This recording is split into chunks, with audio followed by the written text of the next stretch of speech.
Hello friends, welcome to our YouTube channel Wisdom Physics Academy. फिर आज हम कुछ न्यूमेरिकल सॉल्व करने वाले हैं जो कि इम्पोर्टेंट न्यूमेरिकल हैं। हमारे स्टूडेंट हैं जो ईयरली पूरा स्टडी करने के बाद भी फाइनली वो ये पूछते हैं कि सर अगर न्यूमेरिक्स अगर स्किप कर दिए, हमने सिर्फ थ्योरी का प्रिपरेशन किया तो स्कोर कितना आएगा। हालांकि फिजिक्स के अंदर न्यूमेरिक्स जब तुम सॉल्व करते हो तो न्यूमेरिकल्स का एक भी मार्क्स आपका कट नहीं होता है, आपको पूरे मार्क्स मिलेंगे।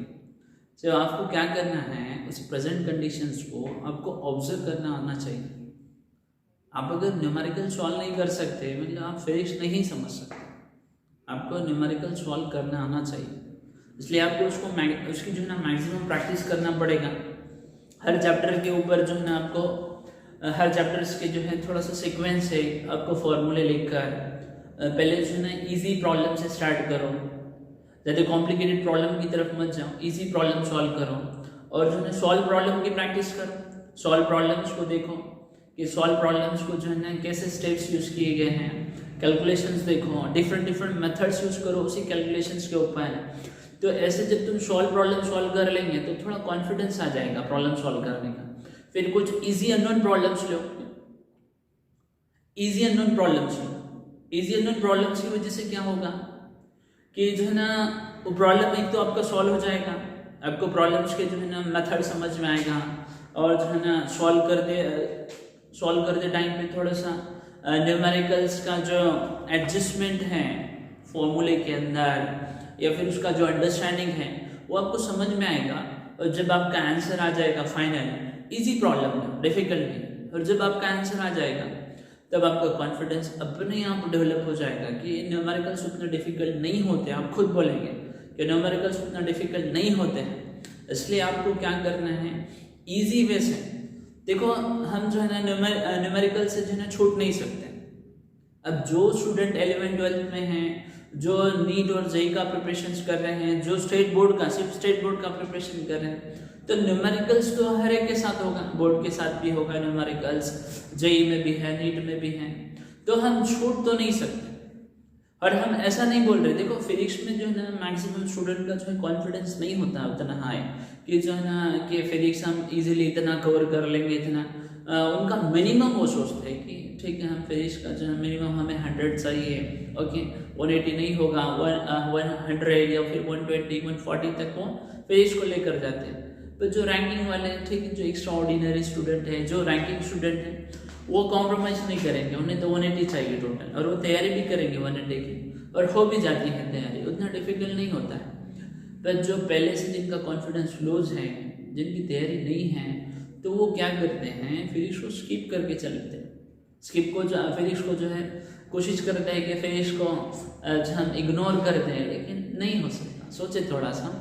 हाँ, इसमें अगर ऐसा सोचे कि देखो पूरा तो नहीं होगा, ठीक है, जिनका कॉन्फिडेंस लूज है और जिनका प्रिपरेशन नहीं हुआ है पूरा कंप्लीट नहीं होगा, फिर पर आपको सोचना तो पड़ेगा कि फिजिक्स को हम इजी कैसा करें, या फिजिक्स का जो है ना मिनिमम जो भी हम स्कोर लाना है कुछ ना कुछ तो आना चाहिए फिजिक्स का। ऐसा नहीं कि हम पूरा की पूरा छोड़ दें, तो आपको जो सोचना पड़ेगा। तो कुछ स्ट्रैटेजी बनाओ, इजी वे से जाओ।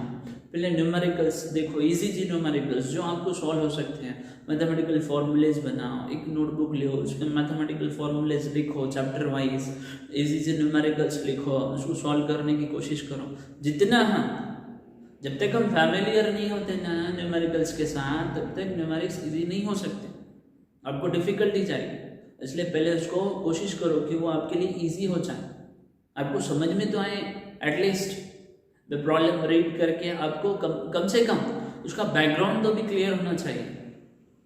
अगर आपको जो है ना डाटा समझ में आ रहा है, आपको प्रॉब्लम जो पूछा है, प्रॉब्लम क्या पूछा गया है, प्रॉब्लम में फाइंड आउट क्या करना है, तो आपको इतना भी समझ में आएगा, मतलब आपका जो है ना न्यूमेरिकल्स का जो है ना थोड़ा सा डर निकल जाएगा कि पूछा क्या है, निकालना क्या है, तो आपको हिम्मत आ जाएगी। फिर क्या है, सिर्फ डाटा आपको लिखना है, डाटा पुट करके आपको आपका फॉर्मूला याद आना चाहिए उस टाइम पे। इसलिए फॉर्मूले याद करो, लिस्ट बनाओ फॉर्मूले की, जो है ना उसका प्रैक्टिस करते जाओ, लिख के प्रैक्टिस करो, फॉर्मूले के, ताकि आपको जो है ना बहुत अच्छे से आप न्यूमेरिकल सॉल्व कर सके। ओके, चलो हम स्टार्ट करते हैं बेटा। हमारे नेक्स्ट न्यूमेरिकल्स हैं जो कि काइनेटिक थ्योरी के ऊपर चालू हैं। तो नेक्स्ट न्यूमेरिकल्स देखो क्या है, सिंपल न्यूमेरिकल्स है। The energy of 6000 joule, the energy of 6000 joule is radiated in a 5 minute, radiated in a 5 minute by a body surface area of 100 centimeter square. Body का एरिया दिया 100 centimetre square. Find the emissive power of a body, हमें emissive power find out करना है। तो एक body है वो radiation से इमिट कर, कितना रेडिएशन से इमिट कर दिया उसने, 6000 जूल, इतना एनर्जी इमिट हो गया 5 मिनट के अंदर। और जिस बॉडी का देखो एरिया के ऊपर डिपेंड करेगा इमिसिव पावर, एरिया कितना है, एरिया जितना कम होगा, फॉर एग्जांपल जितना कम होगा उतना इमिसिव पावर ज्यादा होगा, एरिया जितना बड़ा होगा उतना इमिसिव पावर क्या होगा, कम। पावर का वैल्यू ले रहे हैं हम, इमिशंस नहीं बोल रहे, पावर बोल रहे हैं यहाँ पर। एरिया अगर बड़ा होगा तो जल्दी से जो है इमिशंस हो जाएगा उसका, लेकिन उसके अंदर पावर नहीं होगा। हमें इमिसिव पावर देखना है यहाँ पर स्टूडेंट को कंफ्यूजन होता है, तो एरिया अगर बड़ा होगा तो ज्यादा इमिशंस होगा, हीट ज्यादा इमिट करेगा, लेकिन इमिशंस के अंदर वो पावर नहीं मिलेगा आपको, उसका जो इंटेंसिटी होगा ना, जो रेडिएशंस का वो इंटेंसिटी नहीं मिलेगा। इसलिए पावर जो होगा ना, दैट्स इमिसिव पावर। हम कैसा लिखते हैं, इमिसिव पावर का जो मैथमेटिकल फॉर्मूला है Q divided by A into T। Simple है, देखो बेटा यहाँ पर क्या करना है, Q का वैल्यू दिया है ऑलरेडी, कितना दिया है, Q इज 6000 जूल, जो एनर्जी रेडिएट हो गया। फॉर एग्जांपल मैं अगर यहाँ पर कंडीशंस तैयार कर दूं, फॉर एग्जांपल ये बॉडी है, ओके, जिसका सरफेस एरिया दिया हुआ है, area is equal to 100 centimetre square. Okay, हो सकता है वो स्क्वायर हो, रेक्टेंगल हो, ओके, या फिर सर्कल के फॉर्म में कुछ भी हो सकता है। तो 100 सेंटीमीटर स्क्वायर वो बॉडी का एरिया होगा। अब ये रेडिएशन इमिट कर रहा है, कितना रेडिएशन इमिट कर दिया, 6000 जूल, इतना रेडिएशन इमिट हो गया। एरिया है हमारे पास 100 सेंटीमीटर स्क्वायर, जूल हमारा स्टैंडर्ड यूनिट है, तो एरिया को स्टैंडर्ड में ले, 100 into 10 to the power of centimeter square is -4 into metre square होगा। सिंपलीफाई करो, then area is equal to कितना मिलेगा, 10 to the power 100 square power 2 -4, कितना बचा, 10 to the power of -2 metre square area हो गया। उसके बाद टाइम दिया, टाइम कितना दिया, 5 मिनट्स के लिए, तो 5 मिनट्स को कन्वर्ट कर दो सेकंड के, स्टैंडर्ड टर्म में लाओ टाइम को भी, 5 मिनट नहीं पुट करना है, स्टैंडर्ड वैल्यूज पुट करना है। ओके, 5 into मल्टीप्लाई 60, तो टाइम कितना मिलेगा, 5 6 13 is 300 सेकेंड। ये हो गया हमारा कंप्लीट डाटा, जिसको हमने स्टैंडर्ड फॉर्म में लिख दिया। अब क्या करना है, सिर्फ वैल्यूज पुट कर दो, तो E इक्वल टू कितना है, E equal to Q divided by A into T हो गया, that E equal to Q का वैल्यू कितना है, Q is 6000 divided by area is 10 to the power of -2 into time is 300। Okay, simple calculation, 0 0 0 0 get cancel, then E equals to 3 1s are 3 3 2s are 6, बचा गया 20 into 10 to the power of -2, ऊपर से लगा क्या हो गया, +2 हो गया। तो इमिसिव पावर कितना मिल रहा, तो इमिसिव पावर मिलेगा हमें, right, 20 into 10 to the power of 2 कितना होगा बेटा, इज 2000 हो गया। ये इमिसिव पावर है ना, एनर्जी नहीं है, एनर्जी के लिए हम E सिंबल यूज करते हैं, नोटेशन हमारा E होता है, लेकिन यहाँ पे ये इमिसिव पावर है। तो इमिसिव पावर का यूनिट क्या होगा, दैट्स पावर, दैट J, देखो Q है हमारा, Q is nothing but J joule divided by area, area is metre square, into क्या होगा, टाइम इज सेकंड, ये मिलेगा E। ओके, नोट करो बेटा, सिंपल प्रॉब्लम है।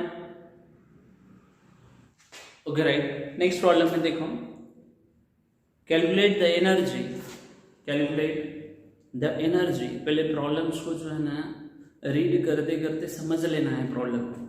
एक बार अगर प्रॉब्लम समझ में आ गया, फाइंड आउट क्या करना है, तो प्रॉब्लम उतना डिफिकल्ट नहीं होगा, सिर्फ आपको मैथमेटिकल फॉर्मूला पुटअप करना है।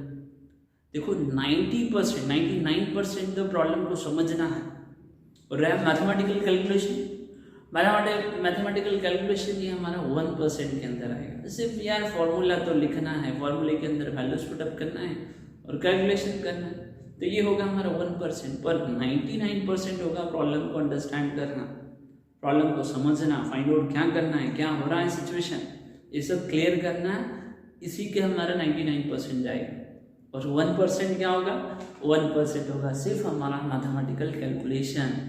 पर होता क्या है जनरली हमने प्रॉब्लम को इतना डिफिकल्ट समझ लिया कि हम 99% देते हैं कैलकुलेशंस के पार्ट को और 1% अगर दिया, ठीक है, अगर समझा एनालाइज करें तो हम 1% देंगे प्रॉब्लम समझने के लिए। पर ऐसा नहीं होता है। फिर इसका प्रॉब्लम समझना, फिर जो है ना उसका मैथमेटिकल फॉर्मूला लेना, वो जो मेथड होगा कैलकुलेशन का वो 1% में आएगा मेरे हिसाब से, और जो प्रॉब्लम का अंडरस्टैंडिंग है वो 99% होगा। ओके, चलो right. Calculate the energy radiated in 1 minute. Calculate the energy radiated in 1 minute by a black body of a surface area is 100 centimeter square when it is maintained at 227 degrees Celsius, 227 degree Celsius. Okay, और sigma जो हमारा constant है उसका value दिया हुआ है, that's 5.67 into 10 to the power of right -8 joule per okay metre second kelvin power 4 metre square kelvin power 4, ये हो गया हमारा सिग्मा का वैल्यू। सबसे पहले डाटा लिख लो। देखो फाइंड आउट क्या करना है, हमें फाइंड आउट करना है एनर्जी जो रेडिएट हो रहा है। तो एनर्जी रेडिएशन से एनर्जी क्या होगा, दैट्स Q होगा, जिसे हमें फाइंड आउट करना है। उसके बाद क्या दिया, इन 1 मिनट टाइम का वैल्यू दिया, टाइम इज 1 मिनट, 1 मिनट में से हमें पता है दैट्स 60 सेकेंड्स हो गया। नेक्स्ट क्या दिया है उसने, देखो नेक्स्ट दिया the surface area, that's area is 100 centimetre square, means area is equal to 100 into 10 to the power of, या फिर डायरेक्ट लिख लो, अभी हमने फाइंड आउट किया था 10 to the power of -2 metre square. उसके बाद वैल्यू क्या दिया उसने, when it is maintain at temperature का वैल्यू दिया, दैट्स टेंपरेचर कैपिटल T हम यूज करेंगे 227 डिग्री सेल्सियस। इसको कन्वर्ट कर दो केल्विन के अंदर, 227.273 केल्विन। यहाँ पर कितना मिलेगा एडिशन, ये हो गया हमारा 100, 300 + 2 मींस 500 केल्विन। उसके बाद सिग्मा कांस्टेंट वैल्यू दिया हुआ है 5.67 into 10 to the power of -8 okay joule per metre square second, okay second into kelvin power 4। Okay simple है हमारा, जैसे ज़्यादा डिफिकल्ट नहीं है। ये हो गया हमारा डाटा जो कि दिया हुआ है कि हमें फाइंड आउट करना है। तो यहाँ पर देखो स्टीफन बोल्ट्जमैन लॉ के हिसाब से जो भी एमिसिव पावर होगा वो टेम्परेचर की पावर 4 के बराबर होगा। उसे रिलेशन को अगर हम सिंप्लीफाई करें तो फॉर्मूला क्या मिलेगा, then Q is equal to sigma into A into T to the power of 4, that's emissivity, that E into T to the power of 4 into time। ये हो गया हमारा फॉर्मूला यहाँ पर। अब इसके अंदर क्या करना है, सिर्फ हमें वैल्यूज पुट अप करना है। तो यहाँ पर सिग्मा कांस्टेंट है, E क्या हमारा, दैट्स एमिसिविटी, E हमारा एमिसिविटी है। अब यहाँ पर परफेक्टली ब्लैक बॉडी दिया है, तो परफेक्टली ब्लैक बॉडी का क्या जो एमिसिव पावर होगा, सॉरी एमिसिविटी क्या होगा परफेक्टली ब्लैक बॉडी के लिए, वो वैल्यू हमें 1 मिल जाएगा। ओके जितना एब्सॉर्प्शन है उतना ही क्या होगा हमारा इमिशंस होगा, जितना एब्सॉर्प्शन है उतना ही इमिशन होगा, इसलिए E इक्वल्स टू हमें मिल जाएगा that emissivity that is equals to 1 होगा। नेक्स्ट जो है हमारा वैल्यूज पुट अप कर दो, तो Q इक्वल्स टू कितना मिलेगा, सिग्मा का वैल्यू है, sigma is 5.67 into 10 to the power of -8 into multiply area दिया हुआ है, area is 10 to the power of -2। उसके बाद एमिसिविटी 1 है, T to the power of 4, temperature is 500 power 4 into time is 60 seconds. सिर्फ हमने डाटा पुट अप कर दिया, जो दिया हुआ था डाटा वो पुट कर दिया, और सिर्फ इसका कैलकुलेशंस करना है। कैलकुलेशन पार्ट जो है इजी है, आप कर सकते हैं लॉग टेबल यूज कर सॉल्व करने के लिए। जितना आप लॉग टेबल का प्रैक्टिस करेंगे उतना आपके लिए अच्छा होगा। तो इसका जो टोटल कैलकुलेशन 26 जूल ये होगा इसका कैलकुलेशंस। आप देख लीजिए कैलकुलेट करके आपको ये वैल्यू मिल जाएगा 2.26। ओके इजी प्रॉब्लम्स था, उतना डिफिकल्ट नहीं। नोट कर लीजिए बेटा प्रॉब्लम्स को। कंडीशन इंपॉर्टेंट है, देखो यहाँ पर कंडीशन समझना जरूरी है। कौन सा बॉडी दिया, ऑर्डिनरी बॉडी है, ब्लैक बॉडी है, उसका एमिसिविटी कितना होगा, क्योंकि हमारा जो मैथमेटिकल फार्मूला है उसका मैथमेटिकल फार्मूले के हिसाब से एमिसिविटी जो वैल्यू है यहाँ पर दिया हुआ नहीं है, समझना पड़ेगा एमिसिविटी कितना होगा बॉडी का। तो यहाँ पर परफेक्टली ब्लैक बॉडी क्या होता है, they absorbs all types of radiations by the Kirchhoff's law of radiations, good absorber is good emitters, जितना एब्जॉर्प्शन होगा उतना ही इमिशंस होगा, A equals to E।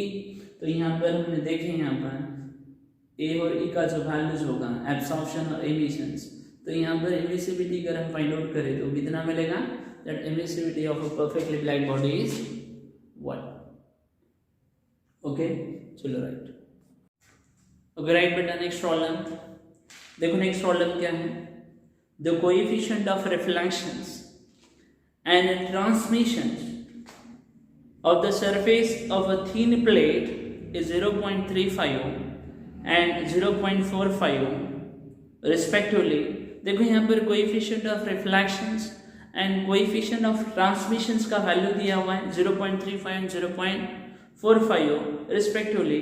if 500 calories of radiant heat are incident, 500 calories radiant heat जो है incident हो रहा है किसी एक बॉडी के ऊपर जिसके पास 3 प्रॉपर्टीज होते हैं, हमें पता है, एक तो एब्सॉर्प्शन करेगा, एक ट्रांसमिशन करेगा और एक रिफ्लेक्शंस करेगा। तो यहाँ पर 2 का वैल्यू दिया हुआ है, किसका किसका, यहाँ पर रिफ्लेक्शंस और ट्रांसमिशंस दिया हुआ है, और 500 जो है कैलोरीज इंसिडेंट हो रहे हैं। Then how much of heat will be absorb, और कितना हीट एब्जॉर्ब करेगा उसका वैल्यू हमें फाइंड आउट करना है। सबसे पहले हम डाटा लिख लेते हैं यहाँ पर। Okay, reflection, coefficient of reflection हम R से बताएंगे जिसका वैल्यू है 0.35, और उसके बाद जो है transmission, the coefficient of transmission is 0.45 दिया हुआ है। ठीक है, अब हमें फाइंड आउट करना है। सबसे पहले हम फाइंड आउट करेंगे एब्सॉर्प्शंस के लिए।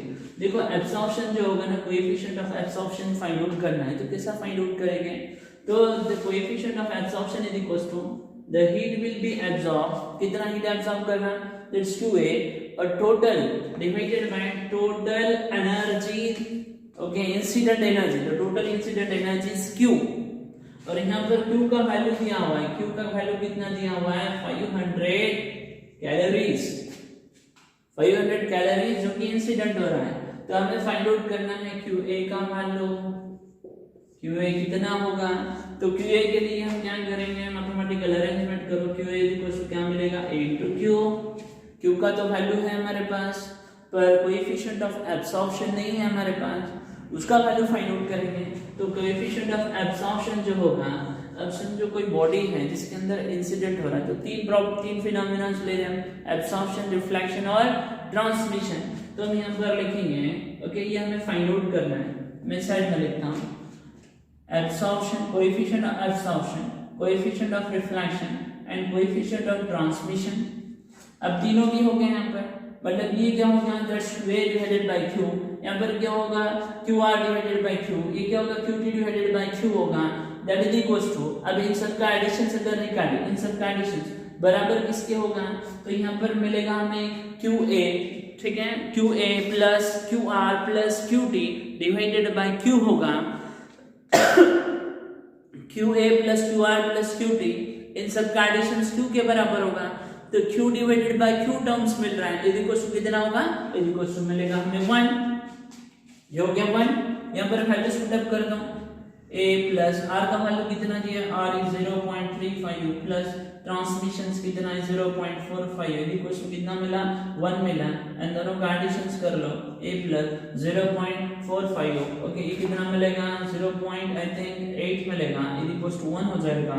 Then absorption, the coefficient of absorption that is equal to 1 minus 0.8, that's value is 0.2, 0.2 हो गया हमारा कोएफिशिएंट ऑफ एब्सॉर्प्शन। ये कोएफिशिएंट ऑफ एब्सॉर्प्शन का वैल्यू यहां पर पुट कर दो, तो QA इक्वल्स टू, तो QA इक्वल्स टू कितना मिलेगा, 0.2 is the coefficient of absorption and total incident radiation is 500 calorie, तो QA इक्वल्स टू कितना मिलेगा, that QA equals to 0.0 get cancel, 0.0 get cancel, then 2 into 50 that's 100, तो QA का value मिला 100 calories. Okay, simple है बेटा, उतना डिफिकल्ट नहीं है। अब सेम अगर हमें फाइंड आउट करना है, देखो QA क्या मिल गया यहाँ पर 100 मिल गया, हम सेम फाइंड आउट कर सकते हैं ट्रांसमिशंस के लिए। तो ट्रांसमिशंस के लिए क्या मिलेगा, okay QT is equal to formula ये यूज कर लो, QT इज इक्वल टू यहाँ पर क्या होगा T into Q, then QT is equal to T का वैल्यू कितना है, T का वैल्यू है 0.45 इनटू मल्टीप्लाई कितना है, Q है हमारे पास, Q का वैल्यू कितना है 500 है Q का value. Okay, points, these 2 points and these 2 points get cancelled, then QT is equal to कितना मिल रहा 45 into multiply with 5, then QT is equal to multiply कर दो कितना मिलेगा 5 5 25 carries to 4 5 20 plus 2 225 calories. Calorie ये 100 मिल गया, वो मिल गया 225, टोटल कितना हो गया, टोटल हो गया 325 टोटल हो गया। अब बचा हुआ क्या है हमारा, देन रिफ्लेक्शंस। ओके, रिफ्लेक्शंस कितना होगा, तो QR का जो वैल्यू मिलेगा, और QR का वैल्यू 500 में से माइनस कर दो 325 को, तो वैल्यू कितना बच रहा, आई थिंक 175, तो 175 ये जो वैल्यू होगा हमारा वो QT का वैल्यू होगा, दैट्स QT सॉरी QR का वैल्यू होगा। QR अगर फाइंड आउट करना है तो वो भी हम फाइंड आउट कर सकते हैं QR का वैल्यू, यहाँ पर लिख दो QR इज इक्वल टू क्या मिलेगा R into Q मिलेगा, R का वैल्यू है 0.35 इनटू मल्टीप्लाई हो गया 500, 0 and 0.00 get cancel, 35 into multiply with 5 5 25 carries 2 5 3 15 plus 2 17, तो ये मिल गया 175 कैलोरीज। अब इनका सबका एडिशंस कर दो, ये आपको मिल जाएगा 500। ओके, सिंपल प्रॉब्लम है बेटा, इतना डिफिकल्ट नहीं है, नोट कर लो बेटा। प्रॉब्लम समझना है, देखो मैं हर बार बोल रहा हूँ प्रॉब्लम समझना है, प्रॉब्लम में पूछा क्या है, प्रॉब्लम में फाइंड आउट करना क्या है, और कुछ लॉजिकल थिंकिंग हमें भी होना चाहिए कि प्रॉब्लम का एडजस्टमेंट है, और प्रॉब्लम में जो पूछा है नहीं भी पूछा है तो उसका वैल्यू क्या होगा, और जो हम रिलेशंस ले रहे हो बराबर आ रहा है नहीं आ रहा है, तो ये जो है ना सब अंडरस्टैंडिंग जो है ना जरूरी है प्रॉब्लम के अंदर। ओके, नोट कर लो बेटा। ओके राइट, ठीक है बेटा, हम यहाँ पर स्टॉप करेंगे। नेक्स्ट लेक्चर के अंदर जो है नेक्स्ट प्रॉब्लम लेंगे। आपको पूरा वीडियो देखना है, वीडियो को जो है ना लाइक करो, वीडियो को जो आपका फीडबैक इम्पोर्टेंट है, जितना आपका सपोर्ट होगा उतना हमारा एनर्जी बढ़ता जाएगा, इसलिए जो है ज़्यादा से ज़्यादा शेयर करना है वीडियो को। और जो स्टूडेंट है जिन तक ये ना न्यूमेरिकल्स का जिनको डर है उन तक भी जो न्यूमेरिकल्स को पहुँचाऊँ ताकि उनका भी फ़ायदा हो जाए। Okay, thanks for watching this video.